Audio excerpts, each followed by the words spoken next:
आप देख रहे हैं न्यूज इंडिया टीवी, आपकी आवाज आपके साथ। दिल्ली में बुधवार 7 मई को देश भर में शाम के 4 बजते ही एक सायरन बजी। यह कोई मामूली सायरन नहीं था, बल्कि यह एक ऐसा संदेश था जिसने देश भर में अलर्ट जारी कर दिया।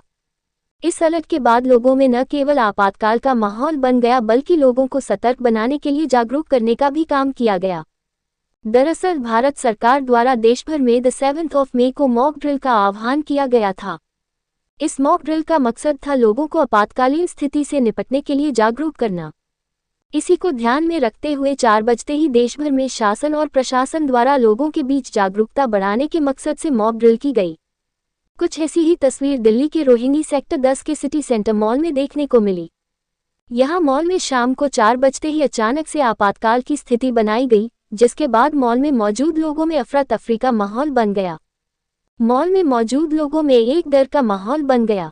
हालांकि इस दौरान प्रशासन के लोगों ने मॉल में मौजूद लोगों को शांत कराया और इस आपातकालीन स्थिति के बारे में अवगत कराया।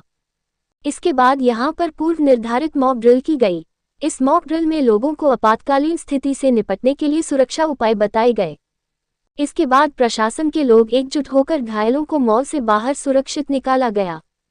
साथ ही लोगों को ये भी समझाने का प्रयास किया गया कि ऐसी परिस्थिति में शांति से काम किया जाए और सबसे पहले खुद को सुरक्षित स्थान पर पहुंचाया जाए। मिली जानकारी के अनुसार इस मॉक ड्रिल में कुल 12 लोग घायल हुए, जिन्हें बाहर निकालकर उपचार के लिए भेज दिया। आपको बता दें कि देश भर में आपातकालीन परिस्थितियों से निपटने के लिए लोगों में जागरूकता फैलाने के मकसद से 7 मई को भारत सरकार द्वारा मॉक ड्रिल करने के लिए जोर दिया गया था। इसी को ध्यान में रखते हुए रोहिणी में भी मॉक ड्रिल की गई, जिसमें तमाम प्रशासनिक अमला मसलन दिल्ली पुलिस, सिविल डिफेंस, दमकल विभाग, कैट्स एम्बुलेंस, पैरामिलिट्री के जवान सरीखे कई विभाग के लोग मौजूद रहे। न्यूज इंडिया टीवी से सुशील भारद्वाज की रिपोर्ट दिल्ली से। देखिए, दिल्ली के अंदर एक डीडीएम एक्ट होता है, जिसके अंदर इंसिडेंट कमांडर्स होते हैं, जो एसडीएम्स होते हैं, उसके ऊपर एडीएम होते हैं और ओवरऑल इंचार्ज जो होता है डीएम का होता है। एंड पूरे दिल्ली के संदर्भ में डिप्कॉम सर जो होते हैं वो रहते हैं। तो आज दिल्ली में न केवल हमारे डिस्ट्रिक्ट में बट बाकी डिस्ट्रिक्ट्स में भी एटलीस्ट 4-5 पॉइंट्स में चुना गया। और चुनने के लिए बड़ा अच्छा वो किया गया कि मॉल्स भी चुने गए, स्कूल्स भी चुने गए, घर भी चुने गए, हॉस्पिटल्स भी चुने गए। ऐसी कोई सी भी जगह जहाँ आपके एनिमी आपको आसानी से या सॉफ्ट टारगेट समझ के अटैक कर सकें, तो वो सारी चीज़ों के ऊपर मॉक ड्रिल कराया गया। किस तरीके से तमाम प्रशासनिक का जो दे रहे थे इसमें, और क्या जो घायल की स्थिति रही किस तरीके से?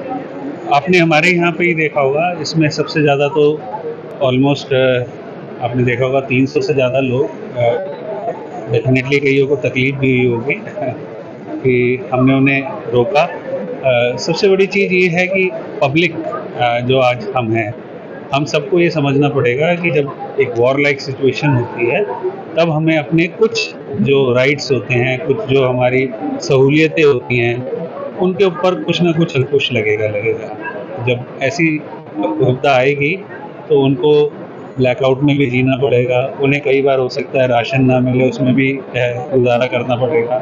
हो सकता है कि बिजली का बिल नहीं आ रहा, बिजली नहीं आ रही, या हॉस्पिटल के ऊपर अटैक हो गया है या हॉस्पिटल नहीं कर सकते। तो इन सारी चीज़ों को पब्लिक को समझाना उनकी लैंग्वेज में, और उनको उस तरीके से कंडीशन करना कि कल को कोई पॉसिबल अटैक में आप अपनी सुविधा और अपनी जो है बचाव कैसे करेंगे। हर ड्रिल का, चाहे वो हॉस्पिटल की हो चाहे यहाँ की हो, उसी मकसद से की जाए। क्या लगता है लोगों को और जागरूकता बढ़ाने से जो ड्रिल की गई, कितना ड्रिल जो है बहुत मुश्किल है इस ज़माने में, जब लोगों को आज़ादी की बहुत आदत हो, उसे अगर आप 5 मिनट भी रोकेंगे तो थोड़ा सा रेजिस्ट करता है। लेकिन हम ही लोग थे जो आपने देखा होगा पहलगाम में हमारा उत्तेजित हुए थे।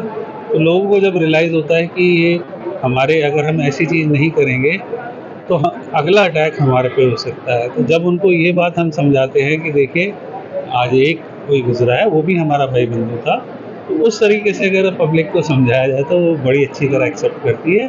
कई वॉलंटरीली भी एक्सेप्ट करते हैं, कईयों को थोड़ा कन्विंस करना पड़ता है। तो हम दोनों तरीके से कोशिश करते हैं, और जिस तरीके से जैसे पब्लिक समझती है, उसी तरीके से फिर हम अपना आगे का एक्शन देखते हैं। मैं Sanjay Sharma, divisional warden Delhi civil defence में हूँ, नॉर्थ वेस्ट डिस्ट्रिक्ट से हूँ। और आज का आपने जो ड्रिल देखी वो हमारी डीएम मैडम, एडीएम मैडम, हमारा पूरा रेवेन्यू डिपार्टमेंट उनकी तरफ से ये की गई थी, उनके सौजन्य से ये की गई थी। सिविल डिफेंस की तरफ से ये कॉल की गई थी लोगों को अवेयर करने के लिए। एयर स्ट्राइक जब होती है तो हम लोग कैसे बचते हैं उससे, किस तरीके से बचाव कार्य किया जाता है, उस चीज़ का हमने आज डेमो दिया। और पब्लिक हाइपर ना हो जाए इसलिए हम लोगों ने उनको डेमो करके बाकायदा कि किस तरीके से आपने कहाँ छुपना है, कहाँ बैठना है, क्या से करना है, क्या क्या चीज़ करनी है आपने, ज़्यादा से ज़्यादा जो बचाव हो सके पब्लिक का और जनता जो है जिससे बचाव कार्य कर सके, वो चीज़ हमने एक चीज़ जो है पब्लिक को दिखाई और करके बताया उसके अंदर। यही आज का हमारा बस मेन सिनेरियो था। किस तरीके से सिविल डिफेंस के जवानों का योगदान रहा, किस तरीके से परिस्थिति को सुधारने के लिए आम लोगों को जागरूक करना। देखिए, जो सिविल डिफेंस होती है, सिविल डिफेंस जो हमारे को कहा जाता है फर्स्ट रिस्पॉन्डर।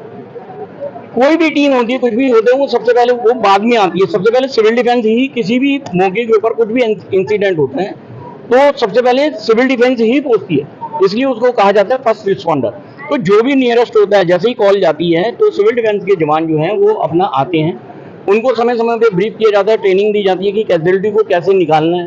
जो दूसरे डिपार्टमेंट होते हैं जैसे फायर के हैं या और भी डिपार्टमेंट जो आते हैं, एम्बुलेंस है, उन लोगों को आने में अगर देरी हो जाए, कुछ चीज़ तो कैजुअलिटी को कैसे संभालना है, कैसे बाहर निकालना है, वो सारी चीज़ों की ट्रेनिंग हमारे सिविल डिफेंस के जवानों को होती है और वो पूरा का पूरा सहयोग करते हैं। यदि टीमें वो लोग नहीं पहुंच पाती हैं तो वो अपना कार्य तुरंत शुरू कर देते हैं। वो लोग किसी का इंतजार नहीं करते कि भाई फायर के लोग आएंगे तो करेंगे, लगाएगा तो करेंगे। जो उनके हाथ में होता, कहते हैं ना, जितने हथियार हाथ में उसी से युद्ध लड़ना। तो अगर हम पहले पहुंच गए तो जो हम रेस्क्यू करने में जो है दूसरे डिपार्टमेंट की सहायता करी, क्राउड को संभालना, ये सारी चीज़ हमारा काम है। यहाँ पर नॉर्मल जिले कितनी कैजुअलिटी रही है और किस तरीके से? कैजुअलिटी तो हमने डेमो करी थी और डेमो के अंदर हम लोगों ने बताया हमारी 12 कैजुअलिटी थी।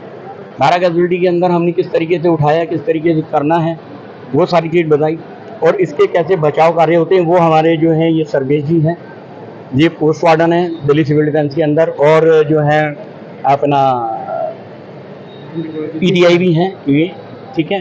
तो इन्होंने पब्लिक को काफ़ी हद तक बताया, डेमो भी करके दिखाया किस तरीके से करना है, क्या करना है। इन्होंने पूरी अच्छी तरीके से आप उनको बताया कि डेमो करके कि कैसे आपने बचाव कार्य करना है।